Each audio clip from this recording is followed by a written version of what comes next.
èké dáyé àṣà àdákòmù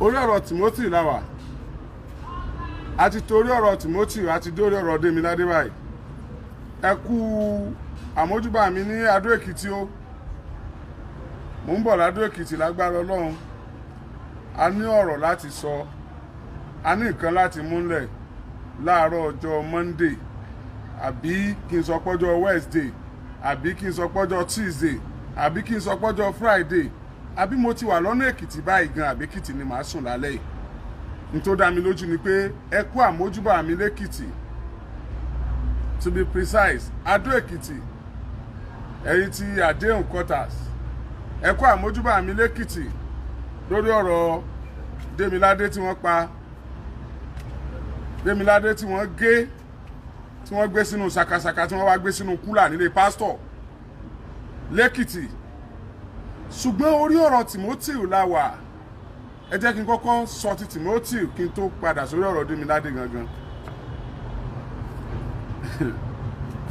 ó ga ọ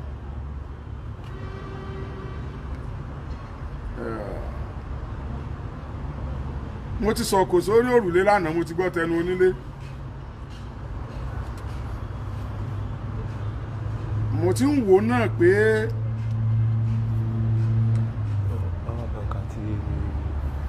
mo ti ń wò náà pé kíní ẹ ti ń pẹ́ jù ó ṣeé ṣe káwọn kankan ṣẹlẹ̀ tó máa lágbára mo ti rí pé ó ti ń pẹ́ jù àwọn tó dẹ̀ ṣẹlẹ̀ náà we are okay with it a ti mọ̀ wípé n tá a rò náà nìyẹn ṣùgbọ́n gbogbo ẹ̀yàn ọmọ Nàìjíríà nílẹ̀ àti lókè òkun ṣe é gbà á gbọ́ àwọn tí wọ́n ń sọ̀rọ̀ yẹn mo nígbàgbọ́ pé àwọn tá a fẹ̀sùn kàn àwọn làwọn náà lọ gbé nǹkan kan jáde láti tako tí mo sọ lánàá àti ìgbọ́ official report lẹ́nu àwọn ọlọ́pàá pé autopsy report nìyẹn gbogbo ìròyìn tẹ́ ń gbọ́ káàkiri tí wọ́n sọ wípé wọ́n ti release autopsy report ta ni wọ́n release ẹ̀ fún ọwọ́ ta ló wà gbogbo ohun tí mo sọ lánàá might not be 100% correct but mo ju òkò sórí òrùlé kí n lè gbọ́ tẹnu onílé mo ti gbọ́ tẹnu onílé o àwọn ìròyìn tó ń lọ káàkiri mo kàn fẹ́ kẹ́ béèrè ká tún járọ̀ wọn bó ṣe máa ń ṣe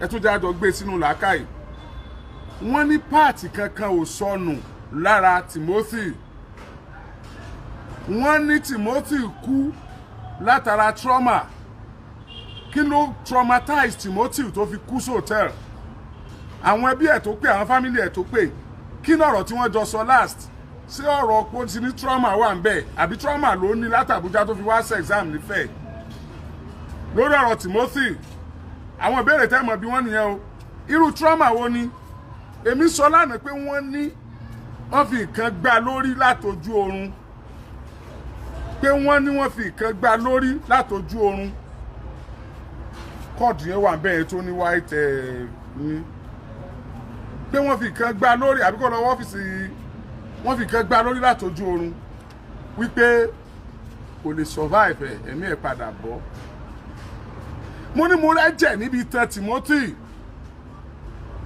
wọ́n ní èyí tí wọ́n gbé jáde táwọn ń sọ á gbé Timothy travel out á gbé òkú Timothy kúrò Nàìjíríà èmi rò pé àwọn autopsy yìí mo rò pé àwọn tó máa ń ṣe mo rò pé tó kú bá ti kú gan bóyá bí oṣù kan gan jù bẹ́ẹ̀ lọ wọ́n lè mọ kú tó pa á nìyà wọ́n wá sọ fún wa pé ìfun Timothy ti lẹ̀ pọ̀ wọ́n lè mọ̀ bóyá nǹkan kan sọnù nínú rẹ̀ àbí ò sọnù ìfun rẹ̀ ti lẹ̀ pọ̀ níbi liver rẹ̀ níbi ẹ̀dọ̀ níbi kinní kan wọn ò lè sọ fún wa torí pé ìfun rẹ̀ ti lẹ̀ pọ̀. What are you telling us? We have to know the cause of Timothy. wọ́n wá ní trauma yẹn o àwọn ò lè sọ irú trauma tó jẹ́ ẹ ní láti sọ irú trauma tó jẹ́ fún wa síbi tí wọ́n ti ń jù káàkiri ni wọ́n ṣe rí pé wọ́n fi nǹkan gbá lórí ẹ ní láti sọ irú trauma tó jẹ́ fún wa mo ní issue ti wà gbogbo ẹ̀yin tẹ́ fẹ́ òdodo lórí ọ̀rọ̀ yìí issue ti wà a sì ń trust àwọn ọlọ́pàá tó wà l'Àbújá àti ìrí ọwọ́ wọn wípé wọ́n dọwọ́ rú rárá látìgbà tá a ti bẹ̀rẹ̀ ṣùgbọ́n ọwọ́ ti dàrú láti fẹ̀ ọwọ́ tó dàrú láti fẹ̀ wọ́n fẹ́ gbé wá Àbújá ọwọ́ wo ló dàrú láti fẹ̀ èmi ò sọ pé kò ṣe dáadáa o ṣùgbọ́n ẹ̀yin family Adédoyin ẹ̀yin family Timothy pathologist yín ṣé kí ló dé tí o analyse result fún yín? Where is the pathologist? My investigation revealed that the pathologist hired with the Timothy family has traveled to where? Ṣé wọ́n threaten ẹni? Ṣé result tó rí ò ṣe sọ ni? Ṣé kán má bàa pa ni? What is happening? Let him come and analyze the results to the family. And now tó bá analyze fún family yẹn la máa fi struggle, òun la fi máa fight battle, òun la fi máa rí justice fún Timothy. Pathologist tí àwọn family Timothy gbà, please let him come and analyze the result for us. Result ti dọ́dọ̀ ọlọ́pàá, fine. But you, kí ló dé tí wọ́n gbà ẹ́? Pathologist àwọn Timothy, kí ló dé tí wọ́n gbà yín sà? Is it not fún àwọn ẹbí kan fi sure anything tó bá jáde ń bẹ̀ pé lódodo ní tó ṣẹlẹ̀ nìyẹn? Ṣé o kí ló wá ṣẹlẹ̀? Ẹ tí analyse ẹ̀ mo ṣe máa ń sọ̀rọ̀ sínsìnsìn right? Mo ṣe bá àwọn family sọ̀rọ̀ tán ni. Tẹ́ bá ti travel out sir, ẹ text ẹ as a WhatsApp, ẹ lọ sórí WhatsApp, ẹ text ẹ, ẹ send ẹ sí family, ẹ kọ́, ẹ máa mú kọ̀ọ̀kan bó ṣe jẹ́, ẹ send ẹ sí family, ẹ ṣe voice, ẹ sọ̀rọ̀, ẹ send audio sí family. Ẹ̀yin ẹ farapamọ́ ibi tẹ́ ẹ farapamọ́ sí yẹn, àwa náà mọ̀ pé a ní fẹ́ kẹ́yìn káwọn òbí yín fẹ́jú sunkún ti yín náà, a ní fẹ́ káwọn ọmọ yín kán mọ̀ ní bàbá mọ́, a ní fẹ́ kí ìyàwó yín kó dopó, but ìgbà tẹ́ ti ráyè travel yẹn, ó yá ẹ send the audio, ẹ bá wa sọ̀rọ̀ voice message, ẹ send ẹ̀ sí wa, printed message as in typed message, ẹ send ẹ̀ sí family Timothy. Can they read Qatar enough? We might fight the cause here. All we are fighting for, all we are clamoring for, all we are sweating for is justice for Timothy. Nothing but justice. Torí gbogbo research náà dẹ̀ táwọn kan sọ yìí, àwa ò gbà owó faramọ́ o. We want justice for Timothy. Justice. Nothing but justice. Thank God. As Moses tún sọ fún yín o, ẹ̀yin ọmọ Nàìjíríà, àwọn ọlọ́pàá Àbújá lórí ọ̀rọ̀ yìí, wọn ti dọwọ́rú till now. But ọwọ́ wọn máa wà tight tí resort bá ti jáde. Ẹ mọ̀ pé wọ́n ní tí wọ́n ṣe ju resort lọ. Kí ni wọ́n sọ fún wa báyìí? Wọ́n nínú rẹ̀ ti lẹ̀ pọ̀. For that reason, wọn ò lè mọ kú tó pa. Let's fly this guy out of Nigeria. Let's fly the cops. Let's fly the cops. Ẹ̀yin ọmọ Nigeria nílẹ̀ yìí àti lókè òkun. Are we ready? Are we ready to contribute? Are we ready to support the cause for justice? Ẹ má sọ pé n tó ti waste ni. It is not waste. It could be anybody. Ṣé bí kan là ń sọ tẹ́ta tún possible mi yìí? Ìgbà wo la fẹ́ stop àwọn ritualist yìí? Méjì tó ti wá lónìí. Méjì tó ti wá lónìí. Ìmí tó ti wá lónìí báyìí. Méjì tó ti ṣẹlẹ̀ lẹ́yìn. Ó ti wá lónìí. So when are we getting to the hands of these ritualists? So ẹ jọ̀ọ́ torí Ọlọ́run mò ń bẹ̀ yín. Ẹ̀yin tẹ́ máa ń share post yìí. Ẹ̀yin bloggers yìí. Lórí Instagram ni, lórí Facebook ni, lórí YouTube ni. Ayé yín ò ní bàjẹ́. Ẹ máa ṣoríire. Ọmọ yín ẹ ní fọwọ́ yín gbé sí. I appreciate you. Like I used to tell you, acknowledgement for me is not matter. What matter is justice for Timothy. Please, let's fight the battle together. Let's fight this battle together. It's uncalled for. It is uncalled for. How can you say inú ti lẹ̀ pọ̀? Ẹ wá lè mọ̀ ẹ lè ṣe. Tó tẹ́ bá ti parí ẹbí tẹ́ mọ̀ dé nìyẹn. Ẹ jẹ́ ká lọ síbi tẹ́ ti ní sophisticated equipment. Níbi tí wọ́n ti sòdodo fún wa. Let's go there. We are not after Adedoyin. We are not after his son. We are not after the receptionist or any staff of that hotel. We are after justice for Timothy. A gbọ́dọ̀ mọ̀ wọ́n pa Timothy ni fine. Àwọn nbo ni àwọn nǹkan tó ṣẹlẹ̀ sára rẹ̀ ẹ yẹ̀ wò. Ìgbà wo ni technology wá di pé fún lẹ́pọ̀ sọ́wọ́ lẹ fi ń ṣe ni. Ṣé technology kọ́ ni? Ìgbà wo ló kú? Ṣé ó ti tó sùn kan tí Timothy kú kan tó ló kú ẹ̀ ni? Kó tó sùn kan náà. Kó tó sùn kan náà. Ọ̀sẹ̀ méjì sọ́sẹ̀ mẹ́ta náà ló kú Timothy náà. Kí ló wá dé? Kí ló ṣẹlẹ̀? Pathologist tí family Timothy hire. Please come and give us the result. We want to hear from you. So we want to hold your words. We want to hold your report. We need to know. How can you be absconded at this crucial time? That is why you are employed. That is why you are hired to do the job. Give us the result. Give us the result.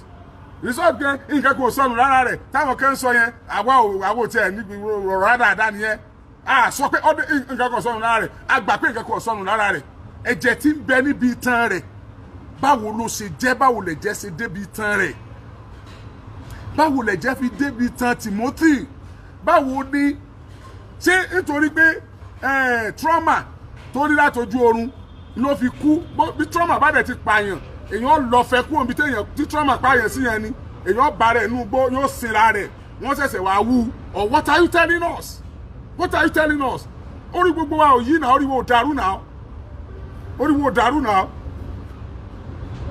ẹ ti sọ ní tẹ́ ẹ fẹ́ sọ àwọn ọmọ Nàìjíríà àgbà àfaramọ́ kò tiẹ̀ fẹ́ jọ rárá tell us the truth ẹ kàn waste time ara yẹ kàn stress ara yín ni let's know the truth ẹ mọ̀ da ẹ̀ka ètò ìdájọ́ láàmú ẹ mọ̀ da àwọn ọlọ́pàá láàmú ẹ wò ẹ mọ̀ bó bá ṣẹ̀wọ̀n náà lẹ́rọ bá ṣe pé wọ́n pa yín náà ni ẹ ti dọ́rùn wọn gan láti dọ́ ìgbélé tẹ̀ waste time gan ẹ kàn dá traffic lẹ̀ lójú ọ̀nà ni ẹ ṣe ń tẹ́ fẹ́ ṣe kí ló dé gan ìbéèrè tá à ń bí yín nìyẹn o ẹ dá wa lóhùn ṣé tí fún bá lẹ́pọ̀ ẹ̀yin pathologist tẹ́yìn ò tí tó yé yín dáadáa tí èèyàn bá ti kú tí fún bá lẹ́pọ̀ èèyàn lè rí rìsọ́ọ̀tì mọ́ téèyàn bá kú ikú trauma ẹ̀ lè trace irú trauma yẹn ẹ̀ lè mọ tó ṣẹlẹ̀ sí bó ṣe kú àbí níta orí ọwọ́ tá a máa wà náà ní ìsinmi pé àmọ́ kú tọ́pa Timothy náà látùbábọ̀ látọ̀dọ̀ àwọn látọ̀dọ̀ autopsy tá a lọ ṣe látọ̀dọ̀ àwọn pathologist please give us the reason for this we want to know we care to know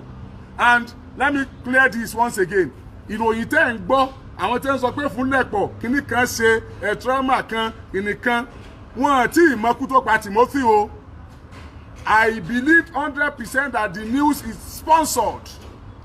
The news is sponsored. The police have wọ́n ti ránṣẹ́ sí family Timothy iléeṣẹ́ ọlọ́pàá wọ́n láwọn ó pe àwọn family Timothy táwọn bá study autopsy yẹn tán àwọn ó pe family Timothy nítorí mú wá fáwọn àwọn ó wá brief wọn after the family briefing ni wọ́n ó tó gbé jáde iléeṣẹ́ ọlọ́pàá ò tí ì gbé nǹkan kan jáde o after the family have not been briefed so let's wait until the family is briefed so ìgbà yẹn làwọn oníròyìn ó gbé jáde ọjọ́ tó bá fẹ́ brief wọn gan pé wọ́n lè ṣe press conference pé wọ́n lè pàwọ́ oníròyìn but ìròyìn tẹ́ ń gbé káàkiri yẹn is a sponsored news. He says, I know I might not be able to stream live tomorrow now because Timothy bẹ̀rẹ̀ show Timothy by one flag seriously ni ọmọ Raimi yẹn ó ń ṣiṣẹ́ gan ni o wọ́n láti expert ni Raimi Adédoyin ọmọ rẹ̀ tó sá lọ tí wọ́n ní kí wọ́n lé mú kí wọ́n wá mú wọ́n pẹ́ àpàdà mú ni bí bájá ṣe 20 ọdún láyé ẹran ògún ní ẹgbẹ̀rún Raimi ọmọ Adédoyin kò lè sá mọ́ gbogbo ọmọ Nàìjíríà lọ́wọ́ nílẹ̀ àti lókè òkun à ń láti wá rí àádẹ́mu confam bó ṣe rí nu kó má wulẹ̀ sákiri mọ́ kó má bọ̀ tó yẹ pé òun ló pa kó náà wá kú ká celebrate ẹ̀ pé òun náà tọ́pá yẹn ti kú fine ìyẹn ni kó wá ṣe so à ń sá káàkiri yẹn à ń flag èèyàn yẹn à ń rìpọ́ọ̀tì show yẹn kò nítumọ̀ sáwa ẹ bá fẹ́ jẹ gbẹngbẹng yóò tìrẹ̀kùn gbẹngbẹng ní ẹ bá fẹ́ ṣòwò àlè yóò kà ní we have prepared for all this before we start this struggle so take it easy. It is not done. You cannot have your way with my platform. This platform has come to stay. Stay for the masses. Stay for the oppressed. Voice of the voiceless. Stay for the justice. Thank you. Ọ̀rọ̀ Timothy nìyẹn. Ẹ wá já lọ sí Èkìtì. Lágbára Ọlọ́run lọ́la ẹ gbàlejò ẹ̀gbọ́n Timothy. Kí ló ṣẹlẹ̀? Wọ́n wá sọ fún yín. Kí ni family feel? Wọ́n wá sọ fún yín. Bóyá ọ̀tọ̀ pathologist wọn ó ti respond wọ́n wá sọ fún yín lágbára Ọlọ́run lọ́la lórí show wa yìí now lẹ́kìtì ìyá kan ló jí láàárọ̀ kùtùkùtù ó ní kó mọ òun ra ògì wá ó wá ní kó ra ògì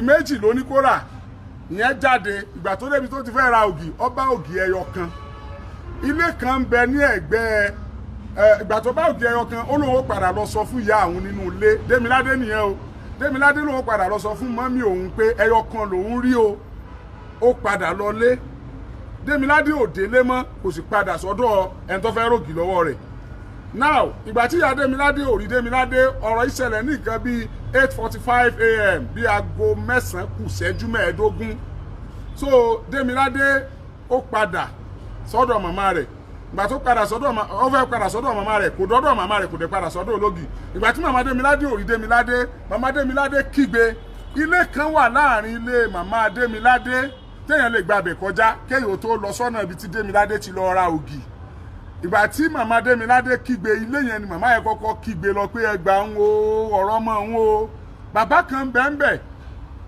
òjíṣẹ́ Ọlọ́run ni wọ́n pè wọ́n olùṣọ́ àgùntàn pásítọ̀ ni wọ́n àwọn ni wọ́n nílé yẹn àwọn ni wọ́n kọ́ bá màmá Démiládé sọ̀rọ̀ pé kí màmá Démiládé farabalẹ̀ lágbára Ọlọ́run yóò rí ọmọ rẹ̀ wọ́n ṣàdúrà fún àwọn yẹn bẹ̀rẹ̀ sí ní kígbe ládùúgbò yẹn bọ̀ torí pé àkókò kéré màmá Démiládé lòun rò wípé ọmọ òun àwọn ajínigbé ni wọ́n jí gbé tí wọ́n wà máa béèrè fún ransom pé kò wọ́n mówó wá wọ́n tètè kígbe ládùúgbò kan tó rìn jìnnà nítorí ọkọ̀ ṣe ni pé wọ́n bẹ̀rẹ̀ sí wọ gbogbo inú ilé tó wà ní àdúgbò yẹn ní kọ̀ọ̀kan ṣùgbọ́n nígbà tí wọ́n délé pásítọ̀ yẹn níyàwó òun ti mú kí inú ilé jáde lòun fi dúró ń ta ilé pásítọ̀ yẹn nìkan ni wọ́n ò wọ̀ ilé pásítọ̀ yẹn nìkan ni wọ́n ò wọ̀ lẹ́yìn àwọn àkókò díẹ̀ ìgbà díẹ̀ pásítọ̀ lọ sí police station torí pé nígbà tọ́rọ̀ yẹn ṣẹlẹ̀ àwọn màmá Démiládé àtàwọn ará àdúgbò ti lọ report ní police station àti ààfin ọba lẹ́yìn ìgbà yẹn pásítọ̀ ó wá lọ sí police station fúnra rẹ̀ pé kí ọlọ́pàá máa bọ̀ òun bá nǹkan nínú ilé òun o òkú Démiládé ni wọ́n ti gé tí wọ́n gbé sínú ṣakaṣaka tí wọ́n wá gbé sínú kúlà tí wọ́n dè mọ́bẹ̀ òkú Démiládé ọmọ kékeré wọ́n ti gbé sínú ṣakaṣaka wọ́n gbé sínú kúlà wọ́n dè mọ́bẹ̀ àdéhùn area Òkèlá ibẹ̀ ni ọ̀rọ̀ yìí ti ṣẹlẹ̀ àdéhùn area ni ọ̀rọ̀ yìí ti ṣẹlẹ̀ wọ́n report ní Òkèlá police station ibẹ̀ Ládó Èkìtì ibẹ̀ náà ni pásítọ̀ yìí náà ti lọ report pásítọ̀ yìí Ọlájígà ni wọ́n ń pe pásítọ̀ yìí Ọlájígà ni wọ́n ń pe pásítọ̀ yìí lódodo ní àwọn ọlọ́pàá ni wọ́n ti mú Ọlájígà tí wọ́n ti tì mọ́lé despite pé òun ló wá report ṣùgbọ́n bọ́rọ̀ yẹn ṣe rìn ìbéèrè àkọ́kọ́ ni pé kí ló dé ok kí n tó béèrè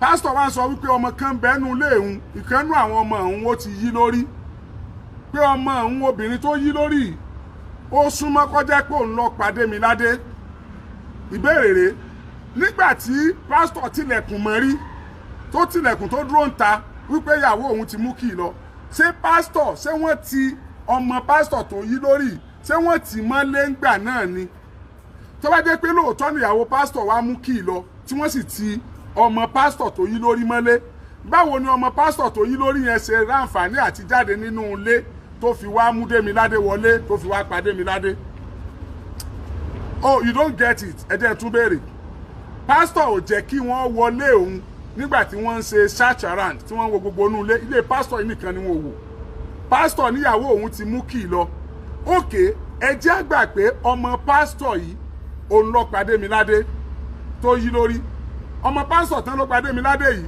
ó ń kọ́ fashion designer o ó ní machine tó fi ń ránṣọ o ó máa ń jáde lọ tó máa ń bọ̀ ó máa ń lọ ṣeré ní àwọn Démiládé yìí o kì í ṣe wèrè tí ń bugí jẹ o now níbo ni ọmọ yẹn wà ní táìmù tí Démiládé di wíwá káàkiri èèyàn ọmọ pásítọ̀ tí wọ́n ló yí lórí sẹ́nu ilé náà ló wà tó bá sẹ́nu ilé ló wà lóòótọ́ ni ìyàwó pásítọ̀ mú kì í jáde ṣùgbọ́n báwo ni ọmọ pásítọ̀ tó yí lórí ṣe láǹfààní àti jáde wá mú Démiládé wọnú ilé kó tó pa nígbà wípé pásítọ̀ fúnra rẹ̀ náà ráàyè wọlé débi kò ráàyè wọlé lè dúró lẹ́nu ọ̀nà you don't get it ṣebí kò ráàyè wọlé lè dúró lẹ́nu ọ̀nà báwo ni ọmọ rẹ̀ tó yà wèrè tó wà nínú ilé ṣe ráàyè déta tó fi wá gbé Démiládé wọlé tó fi wá lọ yanjú ẹ̀ nínú ilé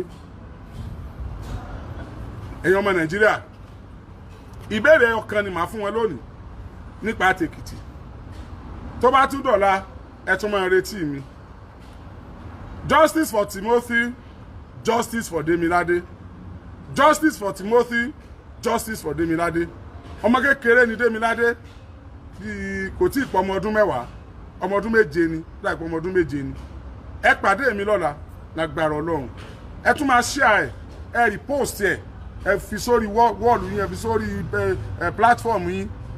Thank you. God bless you.